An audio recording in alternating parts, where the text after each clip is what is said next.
Predaking is the Predathing. Hello, my baby. Hello, my honey. Hello, my ragtime gal. Sonny, you kissed my wife. Baby, my heart's on fire. Bet you thought Power of the Primes wasn't going to have any box sets, didn't you? Well, we were proven wrong with the Predaking Power of the Primes box set, boasting another Titan-sized figure. While we have seen several Titan-class figures, including Metroplex and Triptychon, we haven't seen a Titan-sized combiner since Combiner Wars Devastator.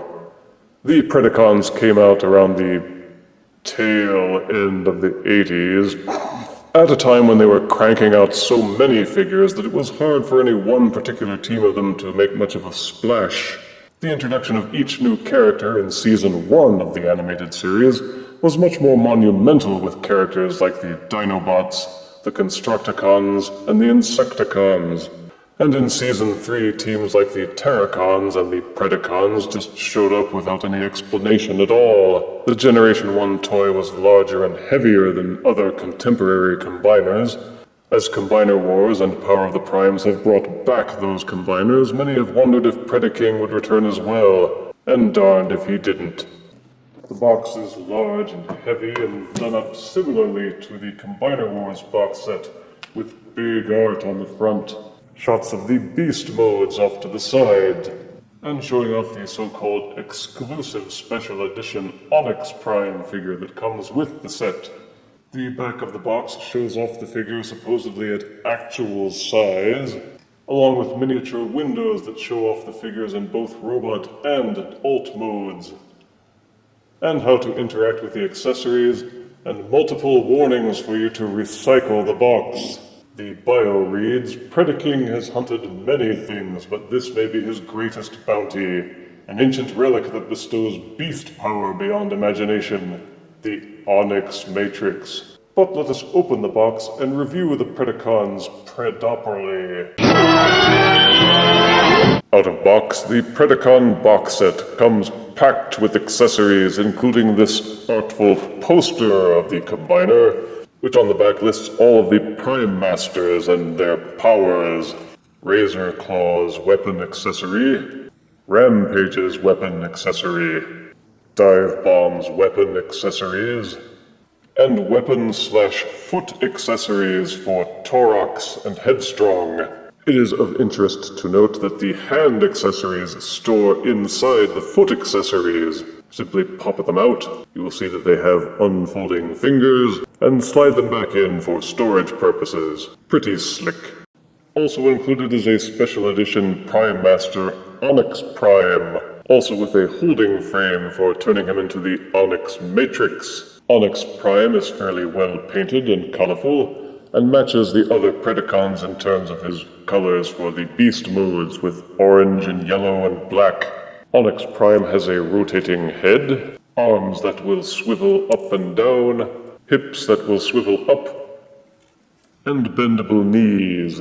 To transform him into his Prime mode, simply turn him upside down, fold the legs in half so that they are slung at his back, and congratulations, he is Onyx Prime. You may insert him into the Matrix accessory, make sure that this notch is up at the top, and insert so that the head pushes flush into the notch. Also included is Predaking's instruction manual for each figure and assembling the Gestalt. The instruction book will also contain directions on how to apply these foil sticker labels to your Predacon figures. And these are the Predacons out of box. There is Razorclaw, the lion, Rampage, the Chris Rock, the tiger, or whatever big cat this one is. There is Dive Bomb, the flyer, Headstrong, the rhino, and Toric, the ox. Toric is the only one whose original Generation 1 name didn't pass the screening test for some reason. He was called Tantrum back in the 80s, and was more of a buffalo. They're all Voyager-sized, like the Constructicons were from Combiner Wars, and have impressive bulk. But first impression, the beast modes suck. I know they're Generation 1 accurate, but it seems like they felt pressed for time to crank this set out, and skipped on some opportunities to improve on the original designs. They're all very blocky and unconvincing as beasts. But we will go over each one individually and give them a chance. Razorclaw is supposed to be a lion, and I guess they tried. He's got a lion head with a mecha mane, 2 shoulder guns, and you can prise the head backwards to reveal the Onyx Matrix with removable Onyx Prime. You may replace Onyx Prime with any Titan Master or Prime Master figure, which can be slipped in and out of the Matrix cradle. Razorclaw has opening jaws, which is a nice touch. There is this small slot on the back of Razorclaw's back, into which this groove of the weapon accessory may be inserted. There is one small stud on his back also for mounting Prime Master and Titan Master figures in their robot modes. The colors are mostly black with yellow and red, and he has an impressive amount of sculpted detailing across the body. It just seems, however, that he is missing a lot that would make him a lion, like a proper tail, and it would have been nice if they had actually given him razor claws. I'm looking at these front paws, which should be his primary attack weapons, and not seeing any claws at all. As a beast, he does have articulation. You may rotate the lion head. There's a tilting swivel and a rotation peg, so that you may twist and rotate the head in many poses. You may angle out the front legs a little bit like this, and also rotate them backwards. On this swiveling hinge, the knees will bend backwards. You may rotate the legs in and out as well. There is no waist rotation. You may angle the rear legs out slightly and tilt them a little bit up and down, but all this kibble gets in the way a lot. You may also rotate the knee section forwards and backwards, and tilt the paws forwards and backwards. But the fact of the matter is, this lion doesn't pose the way a lion should.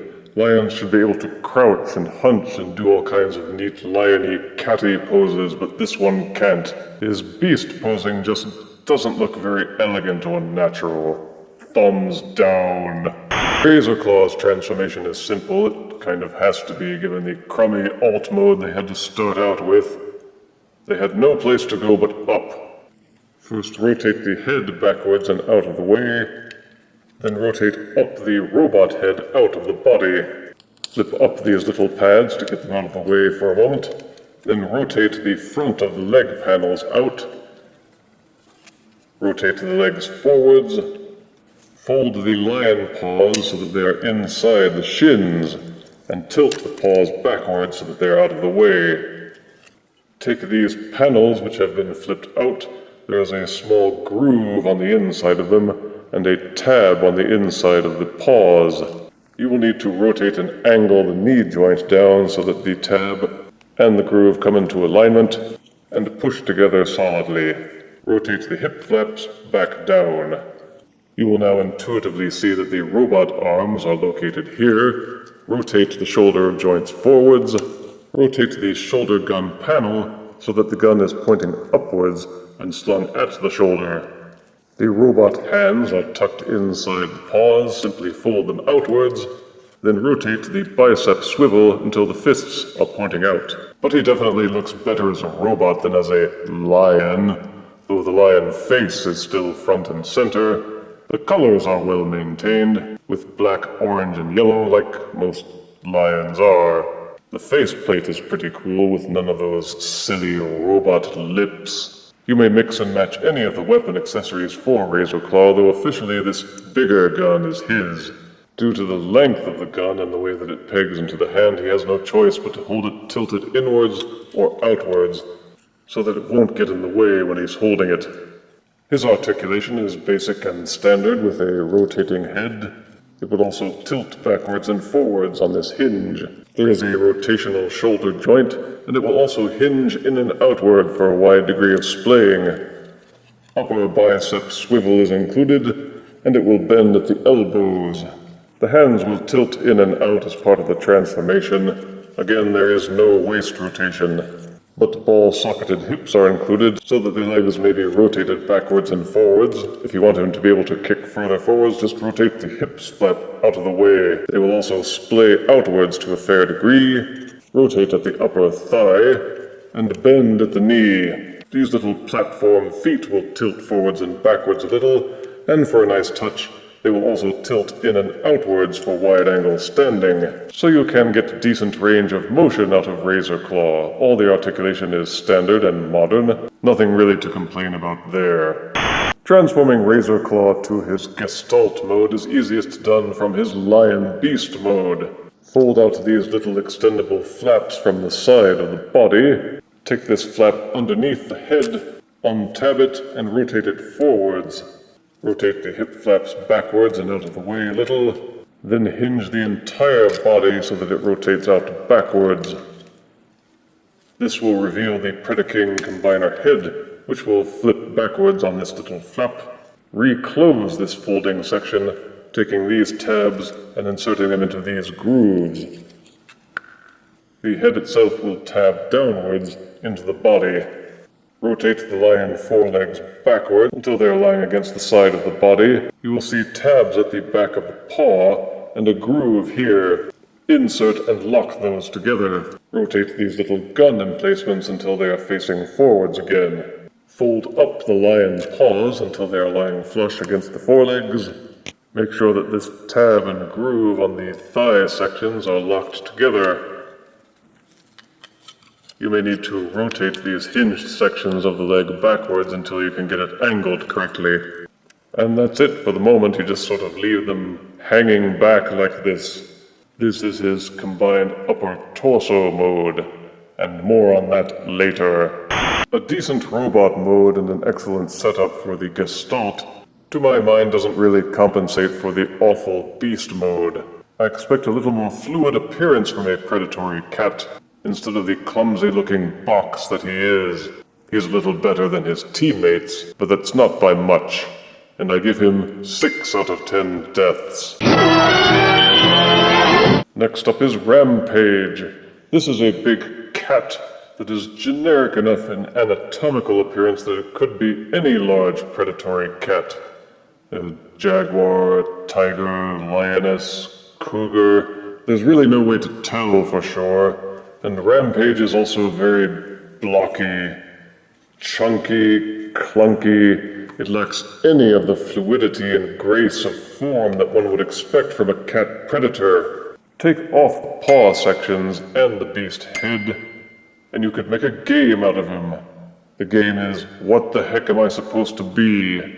It's just very amateurish compared to other figures in this line. Take the weapon accessory, flip out this little tab, and plug it into this hole on Rampage's back. And this is supposed to be his tail. There's not much in the way of articulation for the beast mode. You can fold the forelegs in and out a little bit, but this shoulder kibble gets in the way. You can rotate it backwards and forwards. Oops, just be careful not to unfold the robot parts. One would expect that the forelegs would bend forwards, but they don't. They bend backwards.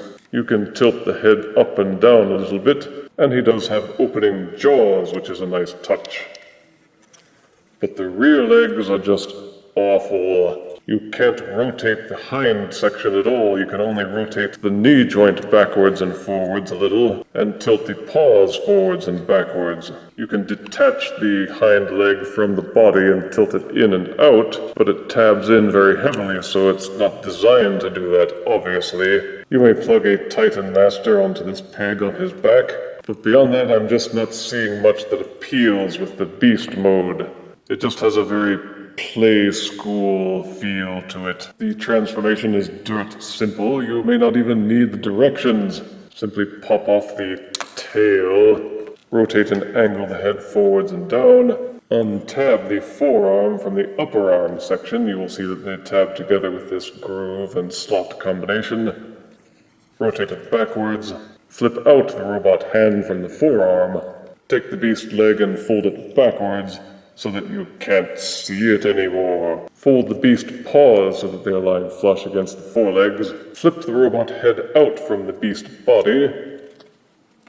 until it clicks into place. It's fairly obvious that you angle the lower body forwards until it tabs and clicks into place. Separate the beast's lower body. You will feel an intuitively familiar process of extending the upper thigh from the shin section, folding it in and out, and clicking it back into place to extend the legs to a more robotic appearance. Fold the beast legs into the hind section, rotate the paws so that they are lying flush, then take the entire hind leg section, rotate them down, take this accordion hinge and fold it inwards, and forms the robot feet. You may be wondering what to do with this big honking thing sticking out of his back. Rotate it upwards so that it's angled this direction, then rotate it so that it forms a sort of backpack. Again, he is much better as a robot than he was as a cat. Again, no robot lips, though you can hardly see the robot eyes because of this overhanging groove on top of his head. There's lots of sculpted detail, but not much detail other than that. His colors are mostly a sort of orangish red, with gold trim and some black sections to set it all off. He has standard articulation with a rotating head, fully rotating shoulders. You may also rotate them, but the shoulder joint will bang into the head. Ow, ow, ow. There is a double-jointed elbow that is fairly robust, and it is ball-socketed as well, so that you may rotate the forearm in any direction you wish, though that doesn't compensate for the fact that the beast leg is still just hanging off the back of it. He does have a 360-degree rotating waist, ball-socketed hips that feel slightly ratcheted. They will extend backwards and forwards and in and out. Upper thigh rotation is included. He will bend at the knee. The feet won't rotate forwards and backwards, but they will tilt in and outwards. So Rampage does hit all the right notes in terms of articulation, if you can get around all the kibble. The weapon accessory can be held in either one of his hands, and you may pop this section out of the gun to make it a little shorter and weaker, I guess. When transforming to Gestalt mode, it's best to start from the robot mode. Accordion the legs inwards again, as if transforming to his beast mode. But before you push and tab them together, take the left hand accessory for Predaking and you will see these tabs here inside the legs and grooves on the wrist section. Clamp the legs around the wrist until they tab together and then push them firmly in place. Leave the robot backpack as is. Fold the robot wrists into the forearms.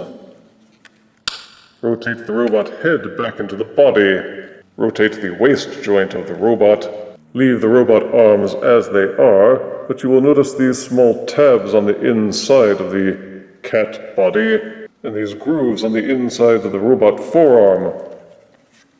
Push and tab those firmly together. And this is Rampage as Predaking's arm. It's very plain that Rampage was engineered backwards from Gestalt arm to beast version, and that the beast version was offered up on an altar of sacrifice.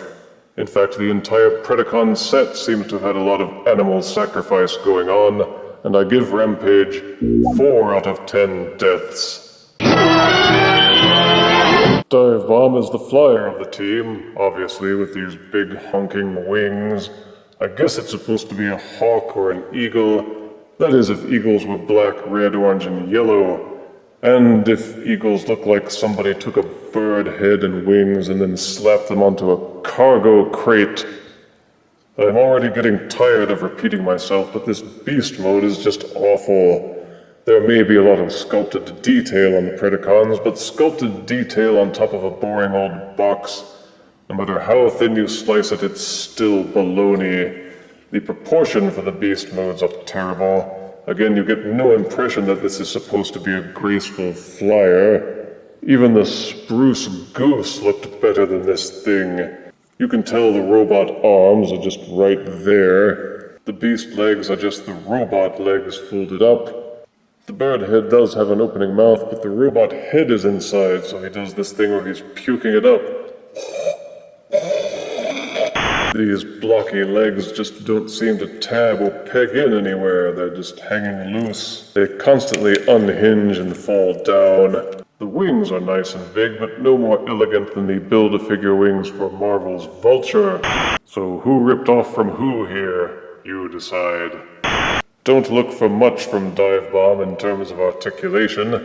You can splay these lower legs in and out and rotate them forwards and backwards a little. You can tilt the claws in and out. Claws. Cheh. The bird head will angle forwards and backwards on this hinge. And you may tilt it up and down. A nice touch is that the wings are articulated. They will fold backwards. And you may fold the wings in and out with a satisfying click. You may plug a Titan Master in robot mode onto this peg on his back. And the weapon accessories will tab into these holes on the side of the body, so that he may perform according to his namesake and dive bomb enemies. As with most of the other Predacons, transforming Dive Bomb is fairly simple. Simply extend out the legs from the shins. They have the typical accordion hinges inside. Rotate the arm sections out from the body and unfold the elbows. Rotate the arms so that the elbows will point forwards. Flip out the robot fists from the forearms. Tilt the bird head backwards. Then open the beak to reveal the robot head. You are supposed to tilt the bird head downwards so that the robot head is rather lying flush against the neck, and the bird crest just kind of sticks out from the top. Caw, caw.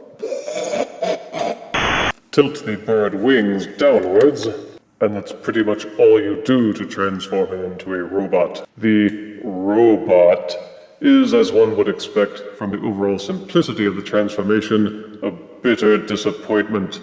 It really is just the bird mode with the robot arms and legs splayed out, and there's not much else to say about it, except that it's extraordinarily back-heavy, easily topples over. Unless you rotate the legs forward one click on their ratchets, then he will maintain his balance slightly better. The weapons will plug into either one of the arms. One problem is that Dive Bomb has a kind of floppy waist. There's this set of hinges here, so that you can fold the waist section backwards or forwards, but it comes loose pretty easily, which means that he is not unlike Brawl in terms of his waist stability. For articulation, you may rotate the bird head to the side. You may also tilt it backwards and forwards, although it makes it look like his face is being eaten by the bird. The shoulders are ball-socketed and will rotate 360 degrees, as well as splaying in and out. An elbow swivel is included, and it will bend at the elbows. It's double-jointed, so you can get a lot of range of motion there. The hands will fold in and outwards. It does have 360-degree waist rotation. The ball sockets on the hips are slightly ratcheted and will tilt forwards and backwards until you start running into things. They will also splay in and out. They will bend at the knees, and the toe and heel spurs will fold in and out. And because of these crazy wings, you're going to want these heel spurs, believe me. Whoa. I guess this section at the back is supposed to look like tail feathers, but it doesn't. Transforming from bird to gestalt arm is also fairly simple. First start by untabbing and removing the wing section from the back. There is a hinged section on this yellow part of the wing section. Angle it forwards. Turn the wing section around backwards. Unfold these little trap doors and tab them into these slots. They should peg in firmly. Rotate the tail feathers laterally so that these yellow panels are facing forwards and this groove is faced off to either side. These wing sections will hinge backwards and upwards, then spread out the wings. This will eventually form Predaking's waist joint. Take Dive Bomb and fold up the arms. Fold the hands back into the forearm sections. Rotate the arm sections backwards thusly. Make sure the ball sockets are exposed. Then detach and unhinge this entire section. Fold them forwards. Angle the bird head forward until it's sniffing its own armpits. Refold in the legs. Fold in the toe claws. Clamp Predaking's other hand between the two leg sections, then push them together until they tab in place and hold the hand in firmly. It is now okay to angle this hinged section forwards. Once this section is hinged and angled forwards, you may re-clamp these arm sections with these tabs and grooves. Cinch them together and they will hold firmly in place. And this is Dive Bomb as Predaking's arm, ready to be installed and admired. Dive Bomb's look may satisfy the Generation 1 purists, but not me. The wings are nicely big, but the transformations are very basic, along with everything else about him. Dive Bomb gets 5 out of 10 deaths. This is Headstrong the Rhino, and I will give the Predacon beast modes credit. They are consistent. Headstrong has lots of sculpted detail, but is horribly boxy. He follows the Predacon theme of being yellow, orange, black, and red, but it's horribly boxy. You can plug a Titan Master or Prime Master into the peg on the back, but it doesn't make him look any less boxy. You can use these pegs and these holes on the bottom of the foot/weapon accessory and mount it to his back, but it makes him look even more boxy. Did I mention how boxy he looks? For beast articulation, you can rotate and spin the head. The forelegs will tilt outwards, but they are meant to be clamped and cinched down in here so they can't rotate forwards or backwards. You can only rotate the fronts of the forelegs backwards. You can't rotate them forwards. But they are ball-socketed so that you can spin them forwards or backwards, but all that does is expose the robot fist. The upper portions are slotted in place so they won't rotate at all. Ditto for the upper portions of the rear legs, and the lower portions of the legs will only fold backwards. In short, he is about as articulated in beast mode as he looks, and he looks like a brick with a rhino head and legs stapled on. No opening beast mouth either. Boo! To transform Headstrong to his robot mode, first stand him up, and then rotate the head forwards to make the robot head visible. Angle the shoulder joints outwards on these hinges. Then rotate the arms downwards. Fold the rhino legs backwards into the upper portions of the legs. Then untab these sections and fold them forwards. This will untab the rear leg section to rotate downwards. Then you sort of clamshell the whole thing. Fold out the toe piece. The beast leg and the front of the shin will tab together. And that's pretty much it. This is Headstrong in his robot mode. Only the lower legs had anything really clever done, but otherwise it's just flip out. In robot mode he looks okay from the front, but that's about it. Turning him around reveals the huge combiner connection port hanging off his back. His feet are big enough that you don't really have to lean him forward to stop him from overbalancing. But to my mind, this is just lazy. It will click and hold into place on the back, but that doesn't mean that it isn't there. Take the foot/weapon accessory and fold this section inwards.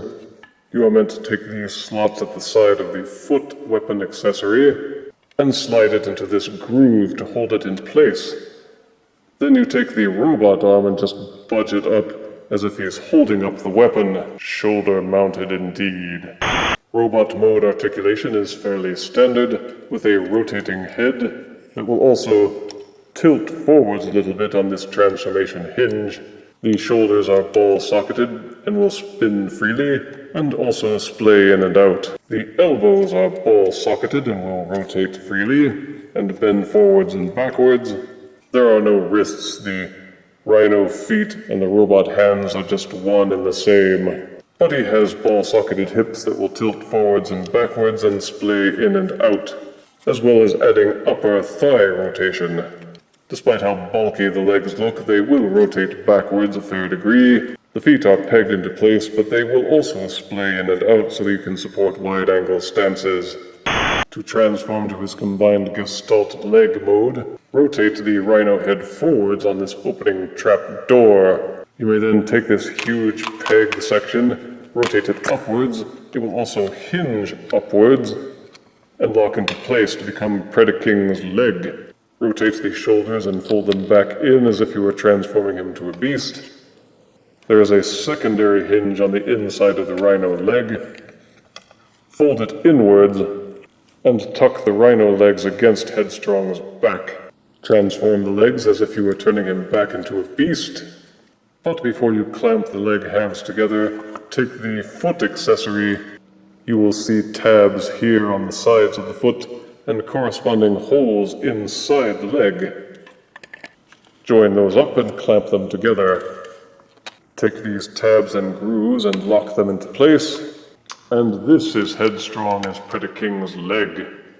Untabbing all this stuff frees up the waist rotation so that you can have more articulation with the leg. Having the thigh section slung across the rhino belly and the robot back just sort of locks that waist rotation up. The rhino head becomes a decent kneecap, and the foot is very large and intimidating with guns on the toes.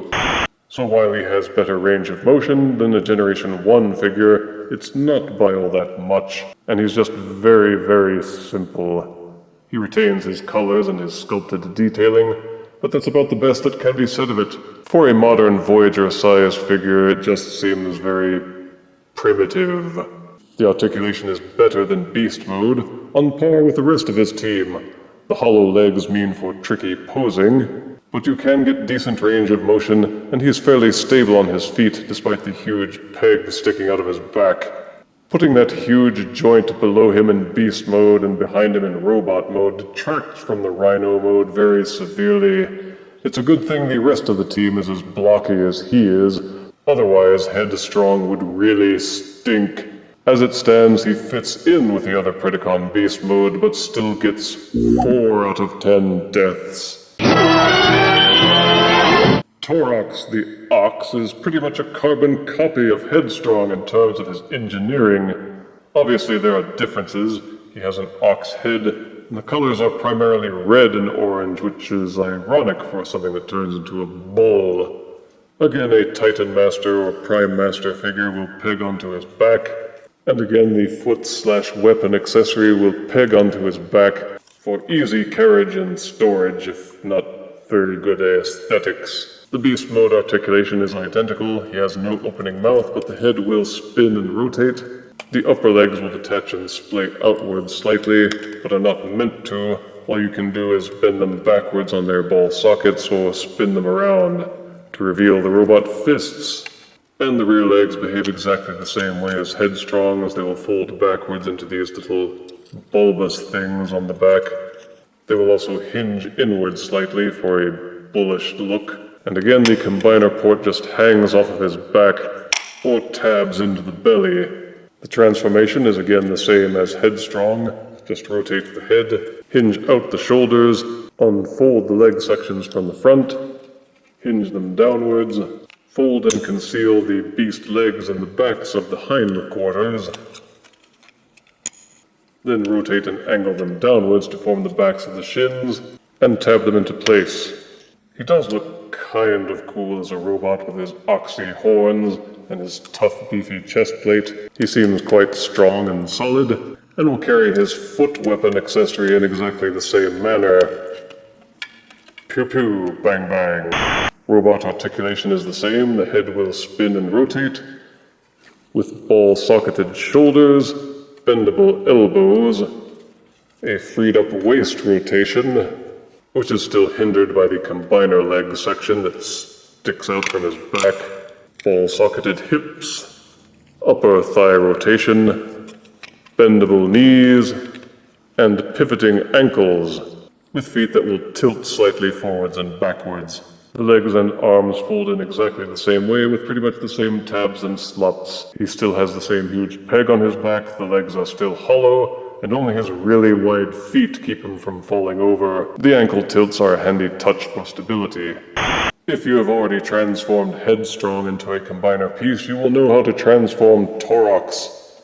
Angle the ox head forwards, tilt up the combiner peg from the back, slot the leg sections back into their little compartments, then hinge them inwards until they are lying flush at the back of the leg. Retransform the legs to beast mode, Clamp the foot piece inside between the leg halves. Push them until they hold firmly in place, then slot these panels into the waist section. Take the pelvis section up at the top, rotate it downwards on its very stiff ratchet joint, and then rotate it inwards, exposing part of Predaking's underpants. Change the paint job on the beast head and you wouldn't be able to tell him apart from Headstrong. He's just a big plastic chunk with a combiner port hanging under his belly. That may be good for symmetry on the combiner, but for Toric as an individual figure, it makes him a disappointment. I give him 3 out of 10 deaths.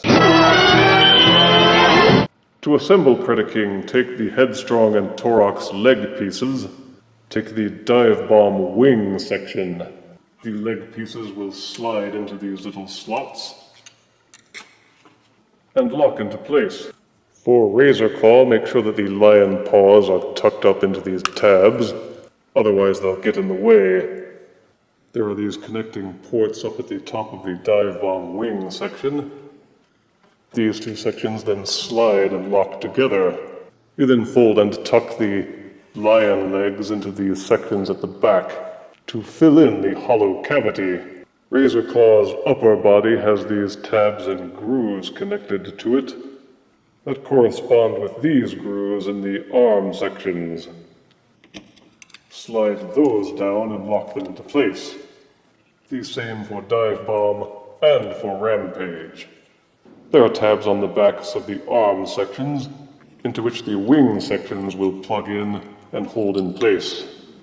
Take Razorclaw's big gun and Rampage's not-so-big gun and plug them together to form Predaking's X-ray cannon. It plugs into the side of either of his forearms to use as his primary weapon. Take Dive Bomb's shoulder guns and plug them into Predaking's shoulders, angling them overwards. The hinges on the side will serve to allow them to angle up and down.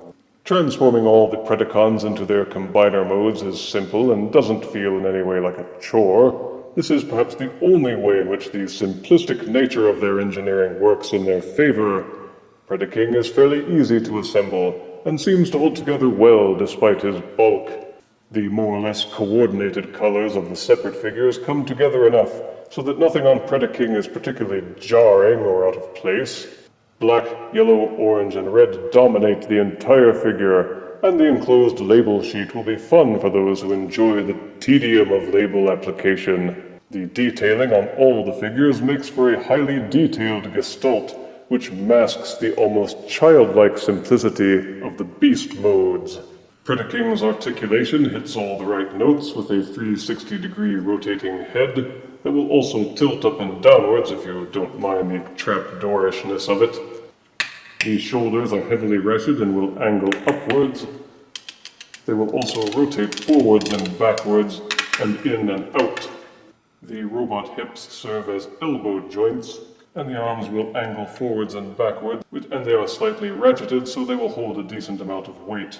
And yes, the wrists will rotate. The fingers will also extend inwards and outwards so you can have him hold stuff. The same holds true no matter which arm you pick. Also included is waist rotation, which is something sorely lacking in most combiners, an impressive addition. The hips are heavily ratcheted. They will allow the legs to tilt forwards and backwards and in and out. The pelvis sections hold together pretty well. Upper thigh rotation is included, and the figure will bend at the knees. Each of the foot sections is equipped with an ankle tilt, allowing for wide-angle standing. The waist rotation, opening hands, weapons, tilting ankles, it all comes together for strong posability. He holds poses well, and doesn't fold readily under his own weight. For size comparison, here is Power of the Prime's Predaking combiner next to Dinobot combiner Volcanicus. Here is Power of the Prime's Titan Predaking next to Combiner Wars Titan Devastator. And here is Power of the Prime's Predaking next to a novelty desktop xylophone. The whole point of doing remakes for the Generation 1 figures is supposedly to improve on the original designs, but I see little improvement with the Predacon set. The Constructicons turned into convincing vehicles, convincing robots, and still made for an excellent combiner, but there is little to distinguish the remade Predacons from their Generation 1 counterparts, especially with their beast modes. Only in the combined mode does Predaking really seem to become an improvement. Positives include large Voyager-sized figures that have lots of sculpted detail, coordinated colors, good heft, and easy transformations. The Predaking combiner is tall, solidly built, and well articulated. Negative aspects are the beast modes, and the robot modes, which are simple to the point of childish. If you can accept the fact that you are blowing money on robot and beast modes that will remain untouched, then you will find this set a worthy addition to your collection. If, however, you are looking for improvements to each aspect of the Generation 1 figures, then this set may not be for you. I give the Predaking box set an overall score of 6 out of 10 deaths. Sorry, Razorclaw. I am Lion. Hear me bored. If you refuse me, honey, you lose me. Then you'll be left alone, oh baby. Tell them all, and tell me I'm your own.